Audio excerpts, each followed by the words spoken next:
John Hastings' Larry Dean Show. Although I tell you what was pure funny, right? I saw a video the other day. Well, obviously the video isn't funny, but my thought process was basically it was a guy who's a tourist in Ukraine, right? Because some crazy people who want to save money go, oh, there's a war zone on there. Bet the hotels are cheap. No. So he goes on holiday to Ukraine, right? And this guy, he bumps into this guy, and this guy's like kind of showing him. They have a conversation, and you can't understand what they're saying. And then, but he says, show me this thing or whatever like that. And in my head, right, I'm watching it on Instagram, and I'm thinking, this reminds me so much of a porno that I've seen, right? And I was like, I'm going to check the comments. I can't be the only one. It's nothing to do with fucking gay porn. But the whole comment section was like, this is like, and it's called, there's a porn thing called Check Hunter. And basically. What is the word? Is he looking for someone to pay with a check? Or is he looking for people from the former country Czechoslovakia? Yeah, and ever since that, what's it called? The Czechoslovakia's changed their name. I can't find the domain name for this porn site anymore. But yeah, it's like Czech people. He's looking for Czech people, and it's usually guys. I don't even know how much of it's been set up, but basically it's like straight guys getting all paid. Of it. It's all of it. All of it's set up. What are you talking about? Don't ruin it for me, John. Why? Why? What's it called? What the fuck are you doing? I may as well just come in and fucking piss on your laptop. What are you doing? Mate. Don't ruin my porn. First of all, listen. If you want to get creepy, let's get creepy. But that's why you need to stop looking for your porn on the regular internet, and you got to let Reddit help you, because that one really seems like those are real people. What? So hold on. Hold on. So you can use Reddit as a forum to ask what porn you should watch. You can find porn on Reddit. It's one of those. As a Reddit stockholder, I did some deep diving because I was like, "What's the backbone of this?" And then you're like, and they're like, they figured out a way to have a bunch of porn but because it's all siloed in different Reddit communities, it's not a porno website, but it's literally like it's basically like if you walked into a big video store and you're like, "How the fuck are you still being able to sell DVDs in 2025?" And they're like, "We got a bunch of fuck tapes left hand side," and you're like, "Of course, the only thing that's successful on the internet is porno." The collapse of Tumblr is the greatest lesson of this of all. Tumblr was a blogging site in the 2010s, and it secretly was just like filled with amateur porn. Oh yeah, I know, man. That was what's it called? They had the Tumblr refugees, and I thought they all went to Twitter. I think they did go all to Twitter, but Twitter never was good for pornography. I learned how to get around it because living in the UK, they make you pay a quid to every telecom company to access adult sites. Really? Yeah, they like 3 Network made you pay it's like some nominal fee one time. And I just, out of principle, just went, fuck you, I will not pay your fucking fee. And so you have to figure out ways to watch pornography to get around that. In the UK, there's another thing that you have to, they have to do an age recognition thing on your face. Oh, boy. So you need to, you need to almost, do a face, I think it's a face recognition ID thing. And I'm like, oh, great. And you just know that there's going to be, some data breach thing. Bring it on. And then everybody who's watched porn. I'm pouting in my picture. Yeah, exactly. When I would love to be able to defend my porn choices. Yeah, that's right. That's what I'm watching. I'd be in. Let's go. I would love to know what people. If we could get a database so you would know what everyone's watching porno wise. Oh my god, how fun would that be? Oh my god. Oh, I'm looking up. First of all, I'm going. Oh my god, the UK too. First of all, so many of it is just. No one's naked. So many of it's just a man crying, and they're me too. It's the repressed fucking. Although I heard this theory before from somebody. Don't know if I mentioned it before. This is usually one of my topics of conversation. But usually the people the stand-ups that are very dominant on stage are very submissive off stage, and they're into some more submissive stuff. And the ones that are quite submissive on stage are more dominant. I think the UK comedy scene is just filled with pervs. It's just a bunch. It is a It is a snake pit of vipers, but they're not shooting venom. That's cum. You know what I'm saying? Like, it's just, you can't try and figure it out. Just fucking let it roll. You know what I mean? Like, just, yeah, who the fuck knows? What's it called? I would love hearing about people's like fucking like fetishes and that because also, you know, it's so funny, by the way, right? So it's so funny when I chatted about a fetish thing I had on stage, and then I had a couple of straight. It just shows how straight men can sometimes be so shy. Oh my God, yeah. But some straight guys were like, "Promise you won't tell anybody." I proper love that as well, man. But I just don't have the guts to ever tell my missus. And I was like, "Fucking do it, man. It'll be all right. If she's the one, she'll understand that you want it."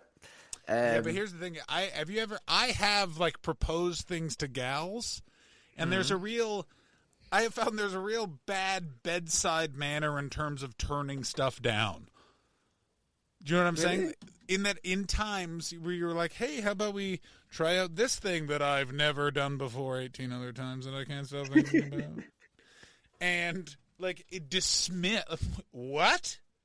Ew. And it's always like fuck that, man. Like one person women can be so cruel. Damn right. One person should have told me before I got into that inflatable Donald Duck outfit that they thought it was weird. Like, I feel like, let's pick a fucking moment, madam. Like, you knew I was going to the costume store. Like, this is ridiculous. How do I spell rude? Heather.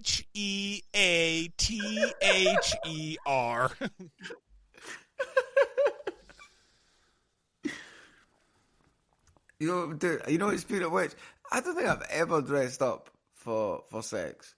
I've never gone with I mean, I've got most outfits I think fantasy wise anyone would need. As in, like, I've got a tracksuit. That's quite a standard one. There we go. I've got a suit. Standard one. I've got dungarees now as well. So if they're into a hillbilly thing, you can combine it though. Dungarees with a blazer. You're playing farmer in the big city trying to get a mortgage? Yeah, that's like a 90s film. Exactly. Well, I just don't know what is an accrued interest rate. You know, Yeah. Suit was a big one, and I feel that's a real judgment on the women that requested that, because I don't look good in a suit. I look like a professional athlete who definitely did hit his wife and is apologizing, but making it very clear that those accusations are false. You know what I'm saying? Like, that's like, it's not a like. What's your suit color? White, black, of course. My God. You'll never wear it for fucking funerals? No, I have a blue suit. I have a navy suit. What am I talking about? I have a navy blue suit that I love. Navy blue. What am I talking about? Black. I have a black suit and a navy blue suit. Here's the problem with the black suit. I think that'd be too, like, the navy suit, you look like a pilot that's, what's it called? I'm getting off. Mate, imagine what people would look like if they saw me as the pilot. Because also, I don't have a resting face that it makes you think like confident. You're like, oh, this guy, I think he's got a plan. You know what I mean? Like, it's like, yeah. Oh God, I think this guy is gonna 9/11 us, but it's gonna be his ex-wife's house. Oh, fucking show you, Brenda. You end every single announcement to the passengers with hopefully. Yeah. If you're good. I'm done, by the way, with pilots. There was a real spat of jokey pilots post-COVID, and I got news for you. I'm not looking for humor from you. I want a straight-laced Christian man, like only ever done the missionary position, repressed. Everything has to be right. Still afraid of his dead father. Like, if I do not get the landing perfectly, Dad's gonna know, and he's gonna yell at me. That's what I want. Go ahead. I don't know what anyone religious in charge of like taking me places. The problem with religious people being in charge of taking me places is that they know they believe that we're all going to heaven or whatever. And it makes me go like, they don't really fear death proper if you're proper religious. You can be a bit afraid of death, but at least they'll be comforted when we're all screaming going into the Atlantic Ocean. No, they won't be comforted, because I got news for you. If I start a plane crash, I'm going to that fucking cockpit and I'm fucking, you fucking assholes. Oh, do those fucking wings on your fucking shirts mean nothing? You fucking dorks. Oh, I'm going to just be so rude. Yeah. I'll keep being like, I'll just be like, they're going to remember you. They're going to, and I'll be on the black box recording, and I'm going to tell you, those investigators, they're going to appreciate the levity that I'm bringing to it. Finally, someone's saying something to these fucking pilots. Actually, when's the next time you're flying away from where you are now? I will be flying in November 2025. I'm doing a little comedy festival in New York City. Ever heard of it? Called the New York City Comedy Festival. November the 14th at 11:30 at the Midtown New York Comedy Club location. I'll be doing plugging your own show on your own podcast. That's right. What if I've become a real Joseph Rogan? And is it not the first time you've left LA since your baby was born? It will be the first time. I'm sort of dreading it, in that I don't want to leave, and also, having gotten off the road, I realized that the road was a virus slowly killing me. I was just traveling so much, in that, like, it was a tough economic time and we all just needed some money, but, like, thank fucking God for being able to get off the road and just stare at my baby. No, I don't want to go to the airport at all. Because here's the problem is UK travel is trains and cars, which is one type of tired. But airplane, like, America is literally, which I never considered with California, is like, hey, so it's a 3-hour flight from everywhere, and like a 3-hour flight minimum every week. It fucking destroyed me. Oh my God. A couple of times, like, and if I also don't know American geography, and the South is a lie. It's so much more north than you think it would be. Like, South, I'm thinking, is like, it's right next to California. I'm South. Go fuck yourself. Yeah. Well, although I find when it comes to traveling the UK, at least on a plane, you can't hear other people's headphones, like the music and shit like that. It's like an epidemic proportion now in the UK on public transport. People just do not give a shit about wearing headphones. And it's just the rudest thing, and they don't even fucking think of it. And then, I'm genuinely now getting to the point of thinking I might just have to drive everywhere from now on, because hang on. Do you confront people? Because I have confronted people more than once, and here's why the UK gets itself in the situation it does. I confronted 2 separate people for listening to shit on their headphones, and both times strangers came up to me and said, you shouldn't have said anything. You need to let people do what they want. And that's why the UK gets in the state that it is, in that the United Kingdom is so afraid of confrontation that anytime someone genuinely is raising a problem, they're like, hey, we have to deal with the tire fire because you pointed out that's where the fumes are coming from. And you're like, that's not I'm not the bad guy here.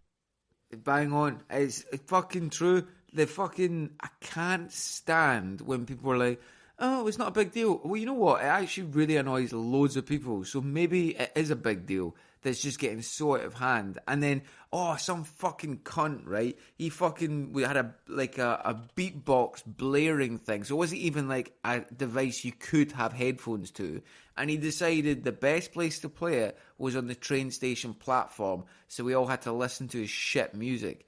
And then, so my way of dealing with it, because I thought he's taller than me, is I thought what I'll do is I'll just put Black Sabbath on my phone, but it got totally drowned out by his thing. So instead, I just stared at him and shook my head. I mean, here's the nice thing about living. This was in London? No, this is in Glasgow, man. I was thinking this. I mean, I am shocked someone didn't kick that fucking thing off the platform. This is the thing as well, posh area. But the area I lived in Glasgow, right, is filled with English people now, and I'm like, no. Because I've seen loads of like videos on buses of like people saying things in Glasgow or whatever like that, like, and they're not from Glasgow, and they say something, and somebody will just be like, "Listen, mate, we're not happy either. We're on our way to work, but we can't be arsed with your fucking bullshit. Can you shut your mouth?" Yeah, like, that's the thing. That's what I love about Scotland. Is Scotland also has this like community, like they make it also like. Actually, you can suffer our way, but you can't suffer the way you're suffering because you're you're impeding on us in a way that England just. Oh, fuck me. Because here's the thing: is my also train time. Let me close this. Someone's using a leaf blower.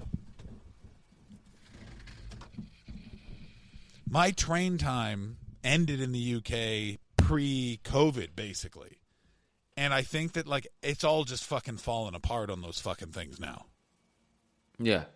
Well, it's like social etiquette is just flying out the window, man. Nobody cares anymore. Everyone's just miserable. We're not even promised of like, even I think in like 2008, 2010 kind of time, even though we were bad economical problems or whatever, we got told we need to do austerity for a bit.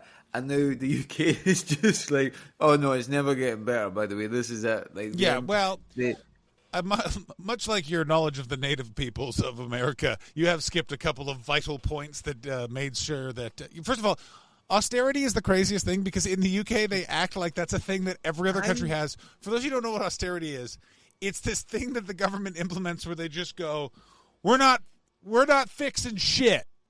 We're not paying for nothing.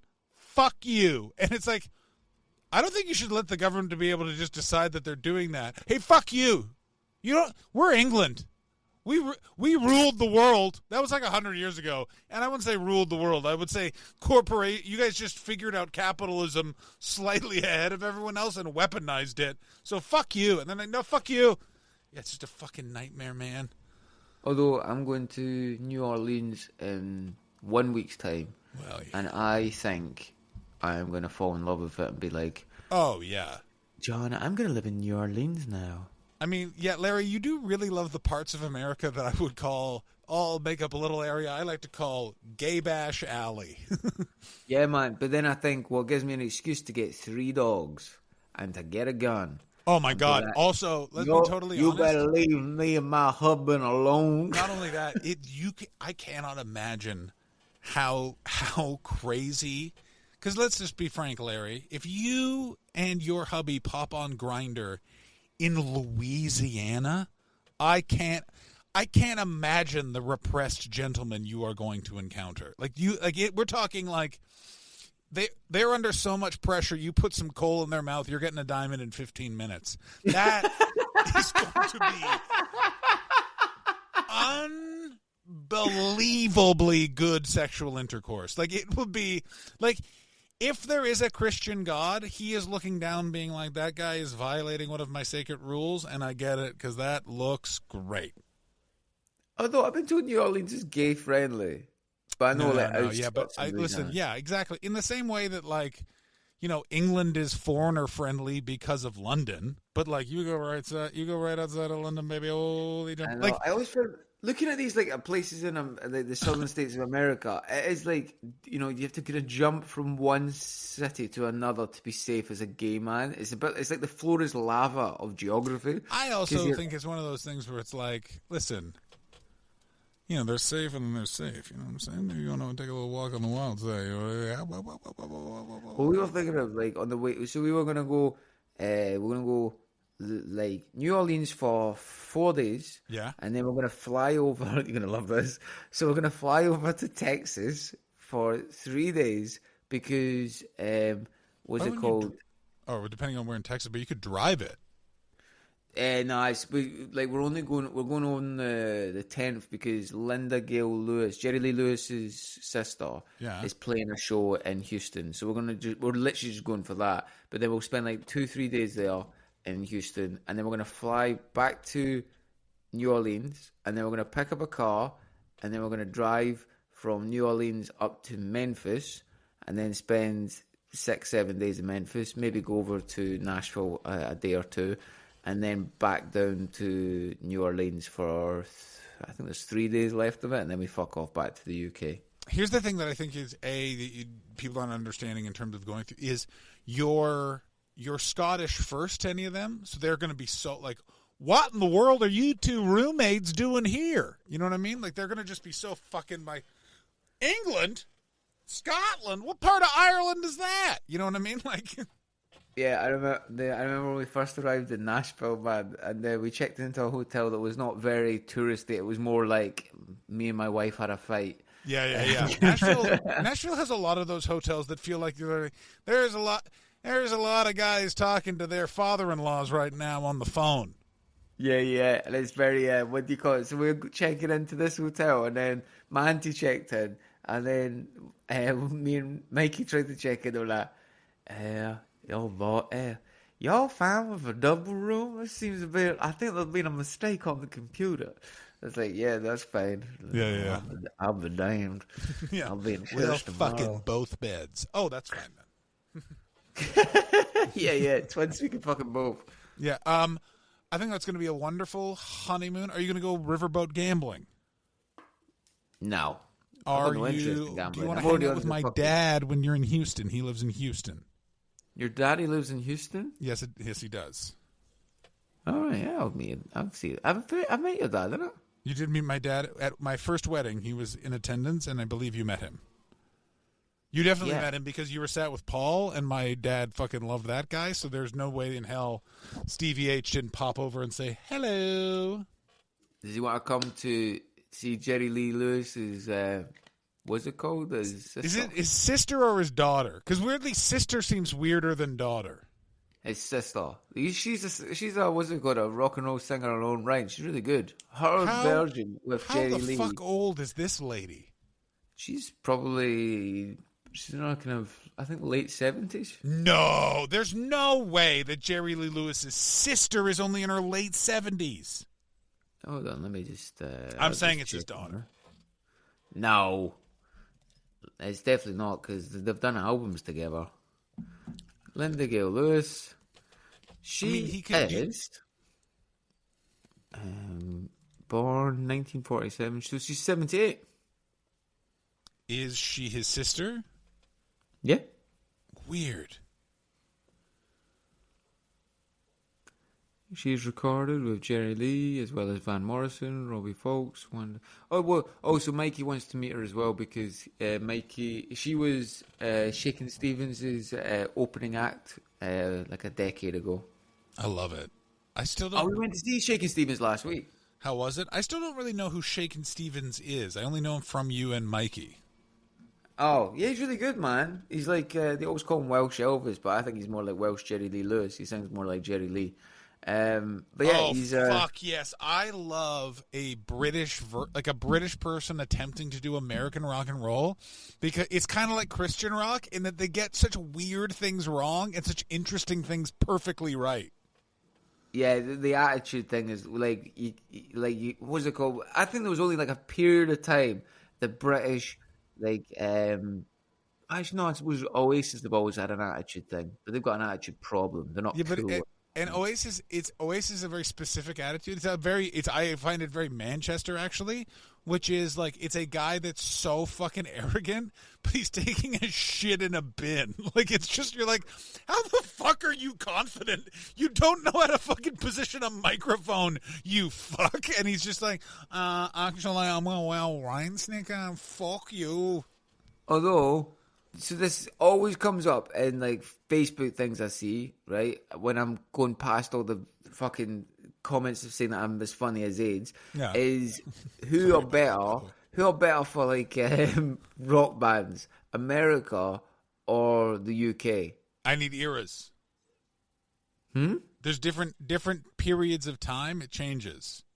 Okay, so hold on. Like, get the five best or five most successful like rock bands of all time in the UK. So people, right, so we've got Led Zeppelin, Black Sabbath, Iron Maiden. Are they the most successful? Yeah, I'd say Iron Maiden are definitely one of the most successful. AC/DC. They're Australian. Yeah, Scotland takes credit for that. Okay, fine. No, we're not doing this. The Scottish invention thing needs to fuck off. Like it's literally just like it's like we invented the internet. Why? The guy who invented the internet, he once fingered a woman near a copy of Braveheart. How much more was it called? Like, right, so who used to own Australia? Thank you. The English. So, who else is there? Has it got Deep Purple? Do they count as like heavy? That's not not. heavy Are metal, we? Because rock bands. I'm sorry. I just want to say this. You need to put the Beatles up there first. They're not rock. They're like pop. They're like rock, mate. That's what the rock and roll, yeah. They're rock and roll.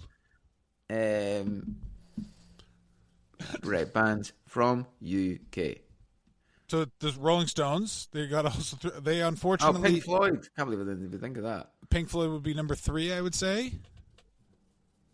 Zeppelin. Beatles.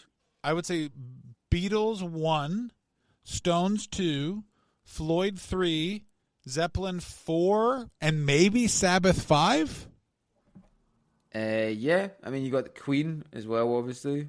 Oasis, The Who, The Clash. But America, I'm a bit like, so you got Metallica, you've got Kiss, and I'm like, who the fuck else you got? Everyone. They got everyone. Aerosmith?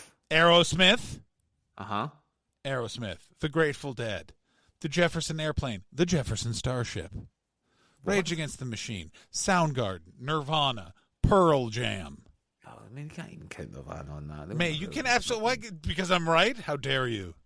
No, I definitely say UK wins on that one. Absolutely. No, UK... Okay, UK's got the fucking 60s on lock.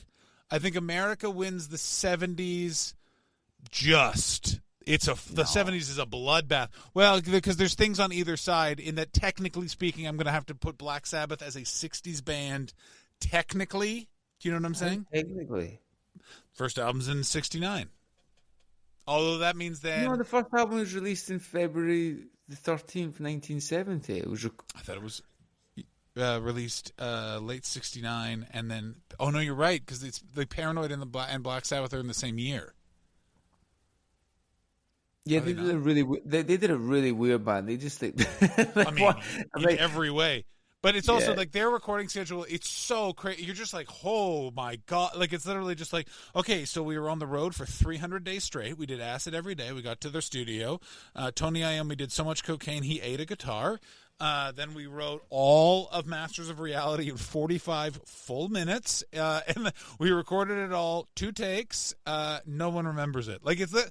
Every Black Sabbath recording album story is it's like, we had 4 days. We had written no songs. Ozzy was actively bleeding from the mouth, and Bill Ward was legally dead. And that album, Volume 4. Like, you're just like, what the fuck? Although my favorite one is there's like a documentary thing on Sabotage online, and Sabotage is great to listen to. Especially, I mean, I've left my previous agent, and that's the album I was listening to. Man, it was so good. I'm going, this is because they talk about leaving their manager. Did you as you walked out of leaving your agent, did you time it perfectly? So just as the door closed behind you, the opening bars of "Hole in the Sky" began. Dude, you know what? Leaving an agent is so like a breakup. Because weeks afterwards, like those 2 weeks afterwards, that I was so productive and that was almost like, when you have a breakup and then you go, I'm gonna fuck everything. And that was almost like my fucking everything thing was me being productive. And then afterwards it hit me. I was like, oh, I don't have that to go back to.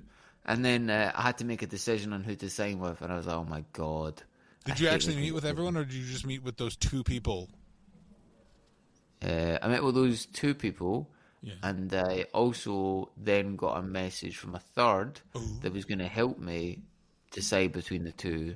And then they were like, hey, why have you not chatted to us about it? And I was like, because you weren't interested. And they said, oh, no, that was 2 years ago when we didn't have enough staff. Now we do. Do you want to come with us? And I was like, oh, okay. Who the fuck did you sign with then?